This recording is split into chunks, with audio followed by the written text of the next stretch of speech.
Hey folks, welcome to the Auman Landscape YouTube channel. We're gonna go on a long walk and we're gonna tour the property, show you. We haven't done like a full-blown like tour of the facility, so here we go. We've got our dedicated site trash can now, our dumpster. That's awesome. A few things. Always read your contracts with these clowns, and not just this company, I'm talking other ones as well, because we had a contract issue with our last one, and ends up being those things are on for like 3-year contracts, which I didn't know. It's in the print in the back, so lesson learned there. Port a can until our plumbing is finished. We got some Unilock triaxial geogrid, which you may have seen on the channel here. That's going in on some stuff. Bunch of Unilock Arcana paver that's going to go all under our front porch. Like I said, we're going to do a big long walk here. I'm not in the most upbeat mood at the moment. I'm kind of tired. And whatever. So our driveway, if you remember from earlier construction videos here, is holding up real well. You can see some places where some geosynthetic fabrics coming through. But really overall, it's holding up well. One of the things I've got to do is I've got to drive some permanent stakes and markers in where all our property line boundaries are. I've got this here to hopefully keep us from hitting our wooden stake, because we paid $700 for a survey. And I want to make sure we get all those markers. Down here, we've got, come winter time, and when it starts really raining like crazy, we got a lot of water that runs across the driveway here. And I am out of time to do all the dirt work I need to do. I get permission from my neighbor here to cut a swale from here to the ditch. There's not a lot of fall from here to the invert of the pipe crossing the road down there. I don't see it happening in any reasonable time frame, but we'll see. We did a lot of different experiments. Again, if you go back earlier in the channel where we laid a bunch of geogrid in different places in the driveway, and it's amazing, absolutely amazing as through the build of this thing, how this driveway held up with geogrid in it versus places that did not have geogrid in it. It was really a fascinating thing to watch as we were cutting this driveway in about the worst time of year to do it, in the worst conditions to do it, when it was muddy and wet and all that. But that's what allowed us to get the shop to the point that we're at now, which really, all things considered, is going pretty quick. If I had the budget to hire out everything, we actually could probably be moved in by now, which is an argument in its own right, because then we could be more productive out of the facility. But whatever, that's maybe a podcast discussion. Kid Contractor podcast. I've got our mailbox up here. I'm not fully sure when we'll disclose the date of it, but whatever. I want to thank Advanced Drainage Systems for providing pipe. Double wall here for the front culvert. The driveway here is going to get extended way super wide. So you can see where semi came in and rutted this thing out trying to back in here. Although it's possible for him to pull in and back out, but once we get the place done, there'll be a big pull around all that. So we've been bringing dirt in here to fill the ditch in. Got our permit from the township to fill in the ditch. We got to put in a couple every 50 feet, a couple inlets for water to preserve the ditch. It needs graded, all that kind of stuff. Our temporary electric, that's still rocking and rolling for us, thank goodness. I'm glad we did that. I debated doing it, and then it took us so long to get actual permanent electric in that, oh man, there was a raindrop on my nose, holy cow. But you can see here too, the pipe we've got coming out here, a little more shallow than I'd like to see. I had one of the guys just bury it with not a lot of instruction, so I would have actually dug it out a little deeper through here, but here nor there, there's not ever going to be truck traffic over that, so I'm not worried about that. Here we're waiting on our South Central Power Co-op to put a new pole in the ground. Other videos you saw us trench in all that conduit, 3-inch conduit, that round gray gold. Costs a fortune to put in. I want to show you something here too real quick. We've got, what was this back here? We got rust as a turf disease. You can see those rust spores on there. It's what makes your fingers and mower decks yellow, and it can be generally treated with nitrogen and all that stuff. You can treat your way out of it with that. Whatever. We got an ash tree here that's fighting to survive from the emerald ash borer attacks of years ago, and it's coming back, so I'm gonna let it go. I had a double leader here, so we cut that out. Actually, the power company wanted to take the whole thing out, and I asked them, hey, can we compromise at cutting this dual leader out here that's going towards the power lines, because I want my power on, You know, any trees are planted under the right of way, you know, people give the power companies a lot of crap because they come through and top trees and all that. It's like, well, this tree shouldn't be in the right of ways, you know, and I want my power on. So I need to come in here and clean that up because that kind of prune is not acceptable, of course. Need to come here and clean that up, actually cut that out of it a little bit better, all that stuff. So we'll let that ash go. Finally, the trench from the dig is settling in here, so it's doing all right. More rust, turf disease here. Our oak trees, again, in the wintertime, in the YouTube videos you might have seen. By the way, there's the facility. I don't know who hasn't seen it, I guess maybe, but it's there. We got 3 acres here. It's zone commercial. So we went through, my grandpa planted these trees a long time ago. Probably 30 years ago, and had a heavy hand in planting, or you know, a major role in planting them, specking them, whatever. And they were planted a lot more densely. Of course, new trees, you're going to plant them a little more often, so that way you know, or you know, that way you can, ideally, if you're going to manage it properly down the road, you're going to do what we did, and that was we went through and picked out and cut out about every other tree through here, so that each of these trees has the opportunity. You can see how this one's kind of style is kind of cramped because there was a tree right here. And so we went through and cut out every other tree through here, and it was awesome. And Mark Parker, who works for, essentially for steel, but it's the steel distributor in Ohio, in the Midwest probably, I guess. But he came in, helped us fell some of these trees. It was kind of cool. Man, it's actually going to freaking sprinkle. That's crazy. Wasn't supposed to today. Drives you crazy. But we want these trees to fill out, especially these big white oaks. They're just beautiful, grand specimens. And then in 10 or 15 years, we'll actually go through and do that again and let the most stately of these go. So we want to preserve the white oak. I was not a fan of the big willow tree here. I wanted it gone, but I was outvoted on that. So that stays down here in this wet area. This will be a pond in here at some point. Not sure when, next year, I hope. Britt wanted to do it this year. That is no chance of that happening. Probably should get some grass seed on here to try to get things not a mud pit for the winter. That actually kind of makes that a new priority. I didn't realize how actually much dirt was down in here. But we got a great lineup of trees through there, and it looks more cramped than it is, but we want those to grow up to be great stately specimens, and they're going to be really cool. This around us here, about 50, I forget, I checked it out, it was 150 or 200 acres drains through a watershed through here, and there's old 6-inch clay field tile running through here that we tied into with this pipe. It's collapsed all through here. When we do our pond, we're going to tear that out and reroute this drain field tile around the pond. That's a major project. We'll burn that bridge later. But yeah, so we'll cut that in here. But for now, this is to try to intercept most of the water that runs through here. But like I said, when it rains and the ground hits what's called field capacity, where the soil literally can take no more water, it runs off through here. And it's like a river through here. But hopefully we can keep the drains running. Septic field installed this summer. That was awesome. Great to have that in. I mean, we're ready to go inside, which you'll see here in a minute. Our septic tanks are installed. I got some excavation work to do out here. Obviously a lot of grading and stuff to get this back into shape, but I need to drain. There's actually, because of all the stone that this parking lot sits on, is all clean stone that goes to, so a lot of water gets in here, then works its way this way and will bleed out of the ground here. You can actually see, you know, this being wet right here. Yeah, I mean, look at that. That's just wild. But a lot of water. So that all drains through here. So I need to get this to actually where it drains out into there. Lots of work to be done. Eventually, there's going to be a retaining wall. I have no idea. Oh, I know what that is. It's all in mortar.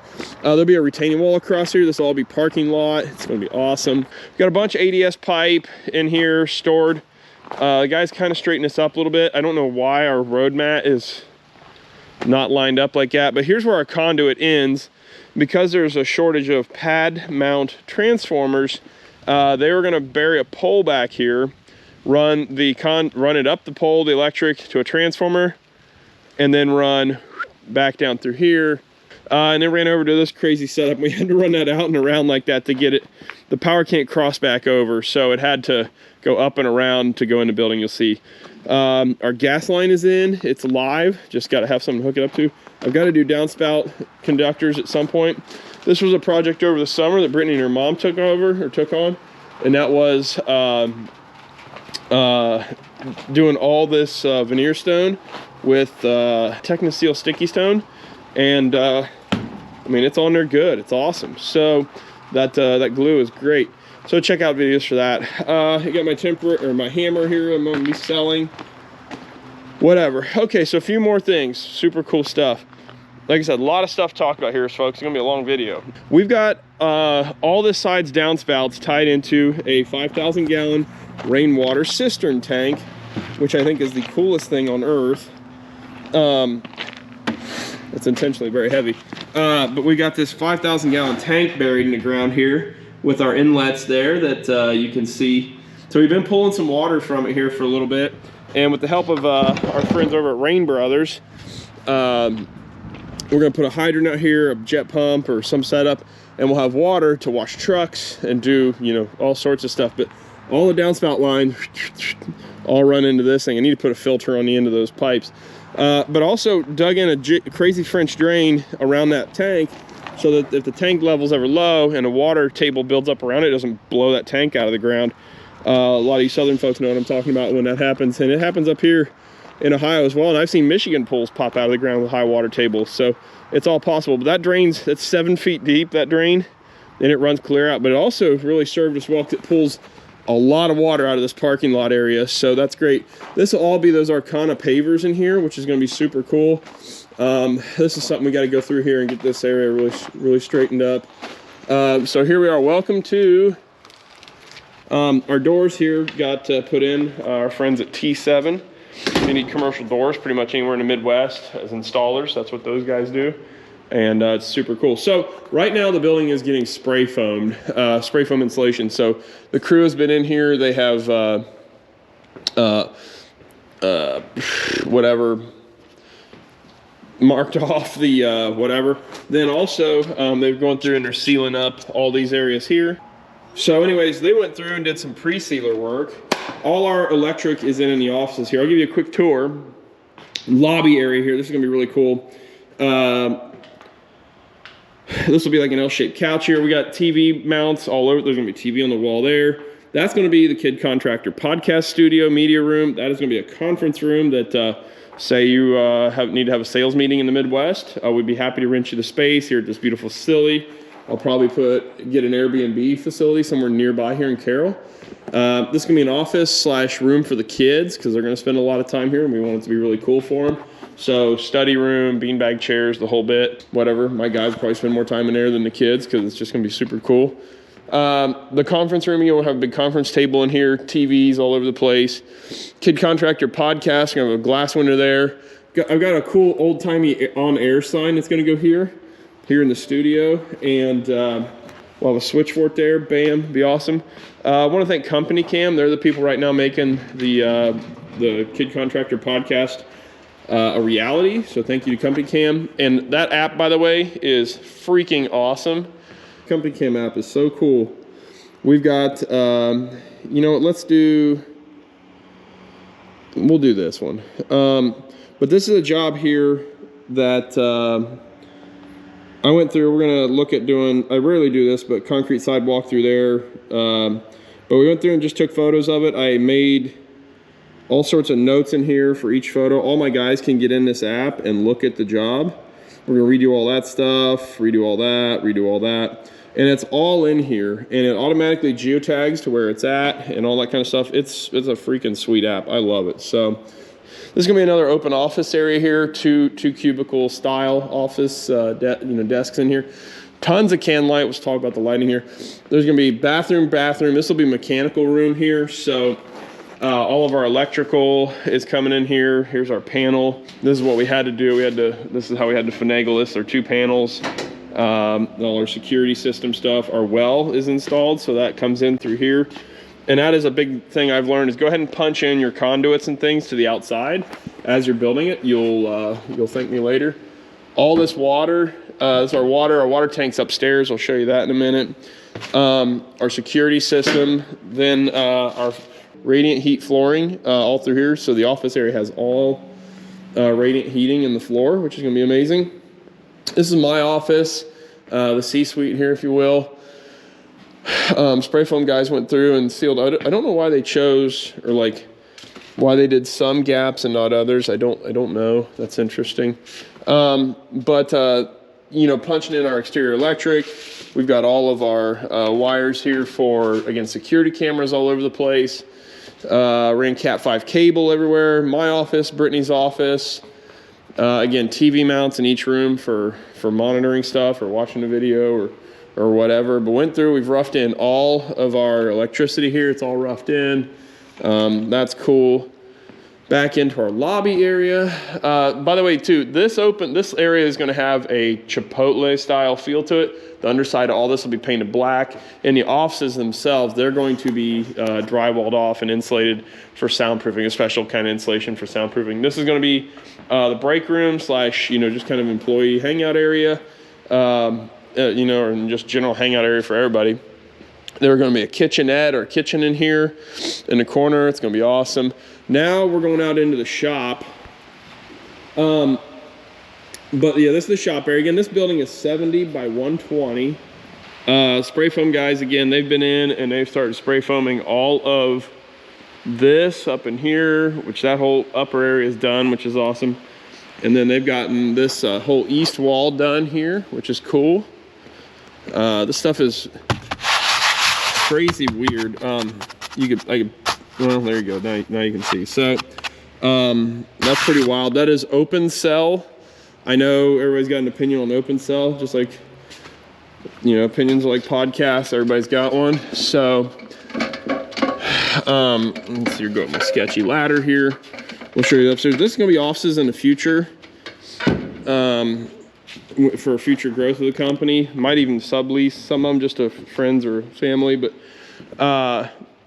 the sound deadening up here is crazy with this stuff being up here. Here's our pressure tank. This will probably be like a micro mechanical room. And then all this up here is just gonna be all future office area. I want to put a pool table up here. We'll have our HVAC run along the wall here, the ducts and all that junk for below. The air handler unit be in the corner there, whatever. But then this is the big view of the facility itself. So this area here, our configuration's kind of changed. It was going to be these front two bays were Auman Landscape, and then the back third was going to be all Hardscape Academy. I think the way this is going to morph is it's going to be more. This is going to be Auman Landscape, and in that back quarter of this two-thirds of the building is going to be Hardscape Academy training area. I think that's the way it's going to morph. We want, for daily operations, all the guys to be able to quickly get stuff right from here and not be walking clear to the back of the building. As crazy as it sounds, it's 70 feet and it takes a lot of time. So a lot of chaos in here right now because we had to move everything for the spray foam guys. Then when they get that done, we'll move this back. It'll be starting to really take shape after that. We've got inspections to go through here yet. A lot of got all our electrical, all that, you know, plumbing. Actually, we still got our final structural to do, which is, we're not worried about that. That thing will be fine. Man, wouldn't it be something if I fall off this ladder and it's all on video until the paramedics come or something? Which actually they would never, well, unless I called them. Anyways, so one thing with that spray foam, cover up everything, and the guys that are doing the spray foam, they did all this. I'm curious how they stuck this to the floor. Like, I don't know what they used to stick it to the floor. It looks like maybe a heat gun or a torch or something I don't know, but they stuck it to the floor all through here just like that. But so you can see through here, the foam's done, then they got to go up top and do all this, which sucks. One thing too, we learned last minute, which really was a bummer. We had to go through and cover up the eaves. So you can see all this wood, this paneling, and just whatever cheap crap we could find to cover up the eaves, which is that triangle portion of the building. We had to cover that up so that, because they weren't going to fill that with spray foam, so we had to close off the eaves of the building and all the way up to the peak, which sucked. That was no fun. And big thanks to Pat for, you wouldn't believe, well, I'll tell you what we had to do. It's insanity. put an extension ladder on our scissor lift to get to the very peak of it. I went up one time and lost my nerves. Couldn't do it. I went up one time. It was just the one time I had to do it. I'd buck up, man up and do it. But it had to be done like 6 more times, and I didn't like being on an extension ladder above an 18-foot scissor lift. Pap didn't think of it. He's a man, I'm a girl, whatever. All of our stuff over here, this is all our stuff that's got to get installed in the offices yet. This is all our, just more stuff, folks, just stuff. All the things that make the gears go here at Auman. Yeah, we got tons of whiteboards, which is gonna be really cool for Hardscape Academy. I'm really excited about that. But yeah, everything is absolute chaos right now. And I think the spray foam guys are probably gonna take another week and a half to finish the building. It seems like the current trajectory we're at, but I'm really looking forward to building this area out. What I'm thinking, and by the way, if you have thoughts on the layout and things, or things you've done at your shop, you're like, hey, you should do this way or whatever, please comment. I would appreciate that. That area back there is gonna be my, like, our mechanical and work bench type area for repairing stuff and all that. Then again, this is just gonna be more day-to-day area stuff of like getting machines and trucks out of the building. I'm gonna even plan on dumping like 10 tons, 20 tons of pulverized topsoil in the building through the winter. So we've always got soil to work with that's workable and dry and not frozen. So that's a concept I have. We'll see if it actually is feasible or not. But I think that'll actually be really awesome. Yeah, so just lots of stuff to do, folks. That's a tour of the inside of the facility right now. Lots of this racking. We're gonna be buying more of it. Our mixed fuel canisters, more racking. Again, just, I gotta buy a shop tool set yet, which won't be anything fancy because I can't afford it. We're not Snap-on or anything. We'll probably just go get a bunch of Cobalt stuff. Let's see here, so yard tour. We got our fuel tanks, which are the greatest thing on earth. Absolutely love them. Our fuel company actually came by. They asked us if we wanted to put a counter. We don't burn up a lot of off-road diesel, so we're not worried about in this regard, but we do burn up a lot of gas. So we probably pushing 1,000 gallons a month at least, or somewhere in there. And so we want to, they asked if they want to put a counter on there for free. I'm like, sure. I'm sure we're paying a penny a gallon for it or something extra, but whatever. Keith went through, dug out this trench along here with our 9s piles and our river rock and all that. We're using a lot of river rock. I'll do a whole nother video of river rock and my opinions on it. But we figured we'd trench this out lower so that when you scoop into this, you're actually not grabbing any of the parking lot gravel and all that garbage. Eventually this will be concreted in. We'll have bays, or we'll have like partitions around each of the materials, and it'll be awesome. But we want this area to be as wide and big as possible, so the truck can pull in here and actually make a full loop around. That was a problem. We thought the building was gonna be able to set 15 feet farther that way at least. I screwed up my offsets on the east-west. They all had to be 50 feet, which really sucks because it really cramped us over here. Yard space is an absolute critical thing. And by the way, I'm gonna do a video on all our equipment setup for the year at the moment. So we'll go through that. But anyways, of course, yeah, if you're in an area where this might fill up with water, yeah, this might not be as ideal through here, but like I said, this is all temporary. Eventually there'll be concrete bottom in there anyways. We're not worried about it. All our chain link fence in with there's the buggy. I wonder where that thing was. And then here, right now, here's a pile of pulverized topsoil. All this work on this tree, this beautiful oak tree, is gonna be troublesome for this tree down the road.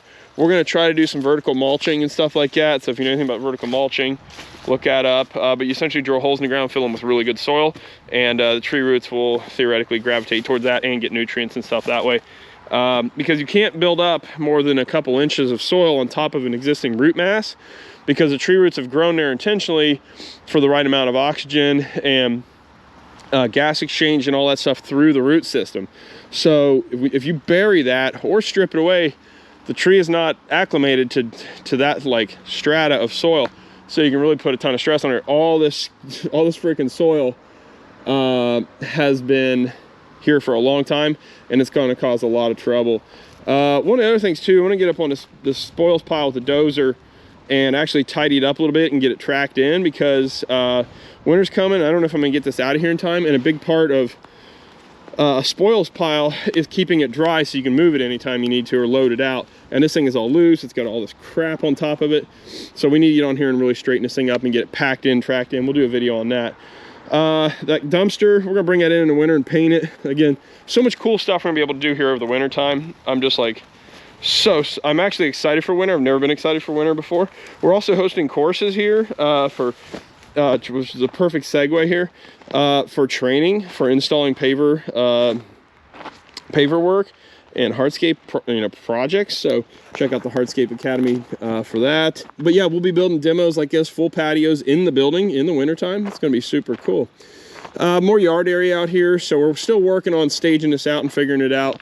We're going to build big racking out here so we can stage and set, which I'll have to keep it for security purposes in mind, how we'll do that against the fence and still not have people able to jump in and out, whatever. But a few things here so that we can grab attachments more easily, and save more room, because this is going to be a pass-through here at some point. So the guys will swing around here in the morning and exit that way, so we're not backing trucks in and out. Backing up vehicles takes unnecessary time, and we don't want that. And also, it's just hazardous. We don't want people backing up all the time. So we've got a boneyard here. We're trying to keep that at a minimum. We'll see. I've got a compost pile here that actually needs turned pretty bad. We actually just invested a bunch of time and money into getting the yard organized. Believe it or not, this is freaking organized. This place was a train wreck-esque show. I know, believe it or not. Whatever. Still got stuff from fence construction. Got some firewood stuff going on here I need to clean up. My fence contractor leaving 2 liters around here. Shout out 2 Liter, what's up? That's the name I call him by anyways. He's always drinking 2 liter pop. He's a bit of a health nut, if you can tell. So our fence is in, looks great, super happy with that. You get these big beautiful white oak trees through here, absolutely love them. I bought a sawmill. Britt's not super supportive of that purchase, but my father-in-law and I went in on a sawmill that a friend of ours was selling.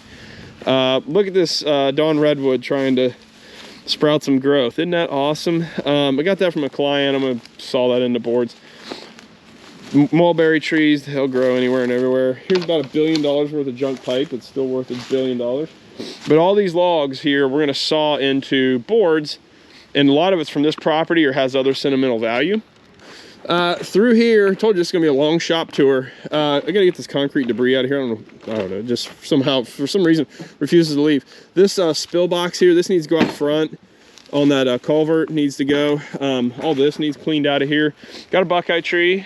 Got some pipe storage here. Again, ADS, thanks ADS, Advanced Drainage System. This is the gray HP Storm. Uh-oh, lost that gasket. That's not good. This HP Storm is like the super heavy duty Cadillac of pipe.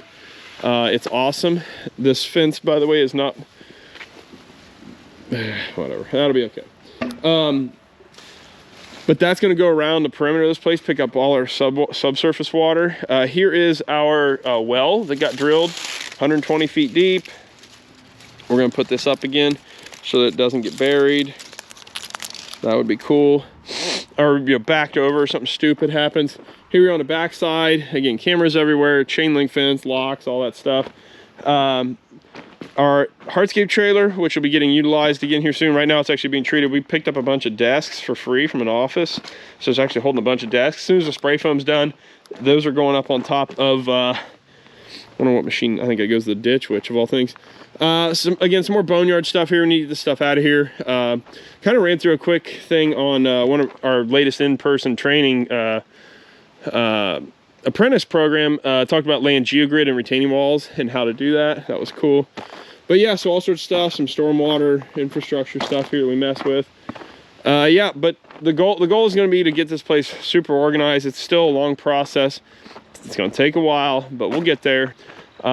Silt fence, even all our geotextiles, geosynthetics. That has been one of the biggest game changers with us, has been the ability to actually have supply and stock of materials and stuff we need. Sitting on the money sucks. It's horrible. I mean, there's thousands of dollars of material sitting around here. Some of it's scrap, some of it's junk, different edgings, which we really don't use. ECM, which is erosion control mats, the straw blankets, whatever. I need to get a whole new rack of them. I need to get that ordered. I need to get that steel in the building. I shouldn't be out here. You know, it's just a lot. This number 2 recycled stone here, it's awesome to build base on. It sucks to walk on. Because, you know, and you look at the other YouTube videos we put out, we do a concrete edge restraint. That's what we use. So anyhow, folks, that all being said, that is the current yard at the moment. Here's another downspout that again drains into the storm tank over here. Here's the scrap metal collection that my boys I keep that around for them. Then we go and take it in and scrap it for their dirt bike fund and whatever. So, and then I got to get a Y mount for that thing. So much to do, folks. There's never nothing to do here is the crazy thing about it. There's never nothing to do. So we got a lot of work, but we'll get there. I'm hoping to be in here by January, but we're still hosting courses in here in December for paver install and hardscape installation courses. It's gonna be really cool. A few of our friends and sponsors, Unilock, Steiner, GPS Track It. Be sure to check them out. We use them to track a lot of our gear around here, where it's at and how much and when it needs maintenance and all that kind of stuff. So with that being said, folks, we found an awesome deal, by the way, on some trim, baseboard trim at our local 84 Lumber. They had like 10,000 feet of this that somebody rejected from a job or something like that. And it was awesome because we got it for like a crazy cheap price. So you want to make sure you're always watching out for those deals when you're building a place, because man, you got to save money where you can in these things, because the cost just, even though you budget and you think you budget real well for it, which for the most part we did, some stuff still gets out of hand. So that's it. It's super exciting, folks. What a cool thing. So all glory to God, and we're just beyond fortunate and blessed to be able to make this thing happen. An overnight success, 20 years later from starting a company, my first one. You know, it's this just doesn't, you know, to build a facility like this, it just doesn't happen in a year or two. And you folks know, watching that are building companies and have built companies, like, you know the work that goes into this. It's not like just something just shows up one day. So, you know, credit to God, all credit, all glory. And because despite my best efforts of crashing my first company and doing other dumb things in business, I've been given a lot of grace to get a second chance at running a company, and with my beautiful wife and our family. So, you know, it's I'm incredibly grateful for the opportunities I've had. So with that being said, check out Key Contractor Podcast, like, subscribe, comment, all that stuff. We'll catch you on the next one, folks, here, but I want to get you a shop update. And this is it, Anno Domini 2022, here we are. It's probably, might be even October 1st. I don't even know what today's date is. What is it? It is October 1. How about that? All right, folks, we'll catch you on the next one. We'll see you. Your family is expecting you home tonight. Don't take any chances. Landscaper died 4 days after being struck by lightning while mowing a lawn or trimming a tree in Florida. Man, that's wild. That's terrible. Workers injured in jump from burning bucket truck. Oh my. And I'm going to tell you, folks, the tree business is dangerous. It is really, again, another guy dies from a struck branch, getting hit by a truck, getting hit by a branch.